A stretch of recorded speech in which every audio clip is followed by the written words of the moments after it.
Doctor ಪದ್ಮಜಿತ Nadagouda ಗ್ರಾಮೀಣ ಕ್ರೀಡೆಗಳಿಗೆ ಅದರಲ್ಲೂ ಕುಸ್ತಿ ಆಟಕ್ಕೆ ಹೆಚ್ಚು ಆಸಕ್ತಿ ವಹಿಸುವ ಮೂಲಕ ಸಪ್ತಸಾಗರ ಗ್ರಾಮದ ಕಾಶಿ ವಿಶ್ವೇಶ್ವರ ಜಾತ್ರಾ ಮಹೋತ್ಸವದಲ್ಲಿ ಲಕ್ಷಾಂತರ ರೂಪಾಯಿ ವೆಚ್ಚ ಮಾಡಿ ಕುಸ್ತಿ ಆಟ ಆಯೋಜಿಸಿರುವ ಅವರ ಕಾರ್ಯವನ್ನು ಗ್ರಾಮೀಣ ಭಾಗದ ಜನರು ಶ್ಲಾಘಿಸಿದರು.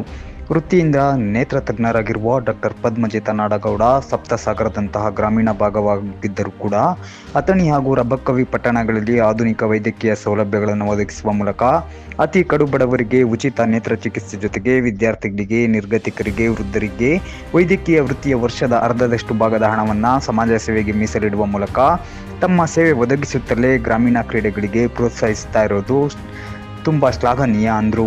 ಈ ಸಂದರ್ಭದಲ್ಲಿ ಡಾಕ್ಟರ್ ಪದ್ಮಜಿತ ನಾಡಗೌಡ ಮಾತನಾಡಿ, ಪೌರಾಣಿಕ ಪ್ರಸಿದ್ಧವಾದ ಸಪ್ತಸಾಗರ ಗ್ರಾಮದಲ್ಲಿ ಪ್ರತಿ ವರ್ಷ ನಡೆಯುತ್ತಿರುವ ಕಾಶಿಲಿಂಗ ದೇವರ ಜಾತ್ರಾ ಮಹೋತ್ಸವದಲ್ಲಿ ಎಲ್ಲ ಧರ್ಮ ಜಾತಿಯ ಜನ ಸಾಮರಸ್ಯದಿಂದ ಪಾಲ್ಗೊಳ್ಳುವ ಈ ಜಾತ್ರೆಯಲ್ಲಿ ಕುಸ್ತಿ ಪಂದ್ಯಾವಳಿಗಳನ್ನು ಆಯೋಜಿಸುವ ಮೂಲಕ ದೇವರ ಸೇವೆ ಮತ್ತು ಗ್ರಾಮೀಣ ಕ್ರೀಡೆಗಳಿಗೆ ಪ್ರೋತ್ಸಾಹಿಸಿರುವೆ ಅಂತ ಅವರು ನಮ್ಮ ಸಪ್ತಸಾಗರ ಗ್ರಾಮದ ಕುಸ್ತಿಪಟು ರಾಜ್ಯ ಮಟ್ಟದಲ್ಲಿ ಹೆಸರುವಾಸಿಯಾಗಿರುವುದು ನಮ್ಮ ಹೆಮ್ಮೆ ಮತ್ತು ಆ ಕುಸ್ತಿಪಟು ನಮ್ಮ ಭಾಗದ ಯುವಕರಿಗೆ ಆದರ್ಶ. ನಮ್ಮ ಗ್ರಾಮದ ಯುವಕರು ಎಲ್ಲ ರಂಗದಲ್ಲಿಯೂ ಕೂಡ ಹೆಚ್ಚಾಗಿ ಸಾಧನೆ ಮಾಡಲಿ, ಅವರಿಗೆ ಯಾವಾಗಲೂ ಕೈಲಾದಷ್ಟು ಸಹಾಯ ಮಾಡಲು ನಾನು ಸಿದ್ಧನಿದ್ದೇನೆ ಅಂತ ತಿಳಿಸಿದರು.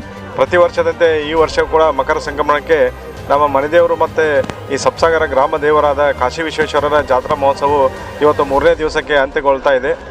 ಈ ಸಂದರ್ಭದಲ್ಲಿ ನಿನ್ನೆ ಕೂಡ ಕಬಡ್ಡಿ ಸ್ಪರ್ಧೆ ಕೂಡ ನಡೆದಿತ್ತು. ಹಲವಾರು ಟೀಮ್ಗಳು ಕೂಡ ಇಲ್ಲಿ ಬಂದಿದ್ದು.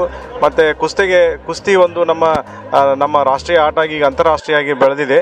ಅದಕ್ಕೋಸ್ಕರನೇ ನಾವು ಎಲ್ಲರಿಗೆ, ಹುಡುಗರಿಗೆ, ಯುವಕರಿಗೆ ಹುರಿದುಂಬಿಸಲು ಪ್ರತಿ ವರ್ಷ ಕೂಡ ನಮ್ಮ ಗ್ರಾಮಸ್ಥರು ಎಲ್ಲರೂ ಕೂಡಿ ಈ ಒಂದು ಕುಸ್ತಿ ಪಂದ್ಯಾವಳಿಗಳನ್ನು ನಾವು ನೆರವೇರಿಸಿದ್ವಿ. ಇಲ್ಲಿ ಮಹಾರಾಷ್ಟ್ರದಿಂದ, ಸುತ್ತಮುತ್ತಲಿನ ಜಿಲ್ಲೆಗಳಿಂದ ಎಲ್ಲ ಪೈಲ್ವಾನರು ಬಂದು ತಮ್ಮ ಕುಸ್ತಿ ಪ್ರದರ್ಶನ ಮಾಡ್ತಾ ಇದ್ದಾರೆ. ನಮ್ಮ ಊರಿನ ವಿಶೇಷತೆ ಏನೆಂದರೆ ಕಾಶಿ ವಿಶ್ವೇಶ್ವರ ಜಾತ್ರೆಯನ್ನು ಎಲ್ಲ ಸಮಾಜದವರು ಎಲ್ಲರೂ ಕೂಡಿ ಈ ಒಂದು ಜಾತ್ರೆಯನ್ನು ಬಹಳ ವಿಜೃಂಭಣೆಯಿಂದ, ಬಹಳ ತನುಮನ ಧನದಿಂದ ಆಚರಿಸ್ತಾ ಅಂತ ಈ ಸಂದರ್ಭದಲ್ಲಿ ಹೇಳಬಯಸ್ತೀನಿ.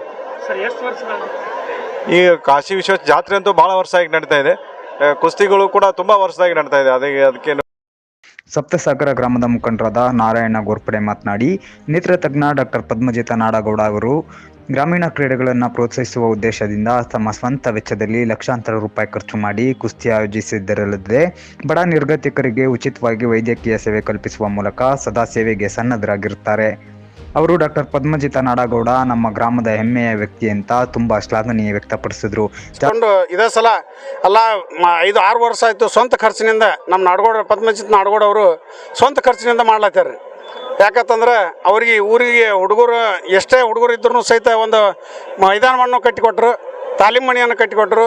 ಈಗಾಗಲೇ ಅದರಂಥ ವೆಚ್ಚಗಳನ್ನು ಅವರೇ ನೋಡ್ಕೊತ ಸ್ವಂತ ಖರ್ಚಿನಿಂದ ನೋಡುವಂಥ ಶಕ್ತಿ ಅವ್ರಿಗೆ ಐತಿ. ಅದೇ ಪ್ರಕಾರ ಮುಂದುವರಿಲಿ ಅಂತೇಳಿ ನಮ್ಮೆಲ್ಲರ ಅಭಿಪ್ರಾಯ. ಊರಿಗೆ ಬಹಳಷ್ಟು ಸಹಕಾರವನ್ನು ಮಾಡಿದಂಥ ವ್ಯಕ್ತಿ ಅಂದರೆ ನಮ್ಮ ಪದ್ಮಜಿತ ನಾಡಗೌಡ ಅವರು ಅಂತೇಳಿ ನಾನು ಆಳಬಯಸುತ್ತೇನೆ.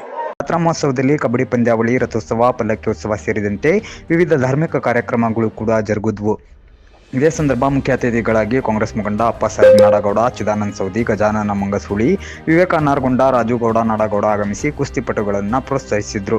ಜಾತ್ರಾ ಮಹೋತ್ಸವ ಸಮಿತಿಯ ಭಗವಂತ ಸವದಿ, ಭುಜಪ್ಪ ದುರುದುಂಡಿ, ಅಣ್ಣಪ್ಪ ಎಂಗರಿ, ಅರುಣ ಅವಟಿ, ಚಂದು ಪರೀಟ್, ಮಹಾವೀರ್ ಬಿಲ್ಕಲ್, ಬಸನಗೌಡ ಚುನಾರ, ಅಣ್ಣಪ್ಪ ಕುಂಬಾರ, ಸದಾಶಿವ ಹನಗಂಡಿ, ತವನಪ್ಪ ಸಂಕ್ರಟ್ಟಿ, ಗಂಗಪ್ಪ ಮೋರೆ ನೇತೃತ್ವ ಮತ್ತು ಸಾನ್ನಿಧ್ಯವನ್ನು ಕೃಷ್ಣ ಕಿತ್ತೂರು ಗ್ರಾಮದ ಗುರುದೇವಾಶ್ರಮದ ಶ್ರೀ ಬಸವೇಶ್ವರ ಮಹಾಸ್ವಾಮೀಜಿ ವಹಿಸಿದ್ದರು. ಸಪ್ತಸಾಗರ ಗ್ರಾಮದ ಗಣ್ಯರಾದ ಸಂಜಯ ಅಮ್ಮನಗಿ ಮಠ, ಪರಮಾನಂದ ತೇಲಿ, ರಾಮು ಕುಂಬಾರ, ಶ್ರೀಶೈಲ ಹವಲ್ದಾರ, ಚಂದ್ರಕಾಂತ ಸಂಕ್ರಟ್ಟಿ, ಹಾರುಣ್ಣ ಮುಲ್ಲಾ, ಆರ್ಯ ಪಾಟೀಲ, ಗ್ರಾಮ ಪಂಚಾಯಿತಿ ಅಧ್ಯಕ್ಷ ಬಸವರಾಜ ಹನಗಂಡಿ, ಜಿನ್ನಪ್ಪ ಹೆಳ್ಳೂರ, ಬಾಳೇಶ ಹೊಸೂರ, ಪಾರಿಸ್ ಬೊಮ್ಮಣ್ಣನವರ, ರಾಮ ಗಸ್ತಿ, ಅಪ್ಪ ಸಾಹೇಬ ಕಂಬಳೆ, ರಮೇಶ್ ಕಂಬಳೆ, ಮಹೇಂದ್ರ ಸಲಾರೆ, ಯಲ್ಲಪ್ಪ ಮಂಗ, ಪ್ರವೀಣ ನಾಡಗೌಡ, ಭುಜಪ್ಪ ಹಳ್ಳೂರ, ಭೀಮಾ ಗೋರ್ಪಡೆ, ಮಲ್ಲು ದರೂರ ಸೇರಿದಂತೆ ಸಾವಿರಾರು ಸಂಖ್ಯೆಯಲ್ಲಿ ಗ್ರಾಮೀಣ ಕ್ರೀಡಾಭಿಮಾನಿಗಳು ಪಾಲ್ಗೊಂಡು ಕುಸ್ತಿಪಟುಗಳನ್ನು ಪ್ರೋತ್ಸಾಹಿಸಿದರು. ಸತೀಶ್ ಕೋಳಿ, ನ್ಯೂಸ್ ಫಾಸ್ಟ್, ಚಿಕ್ಕೋಡಿ.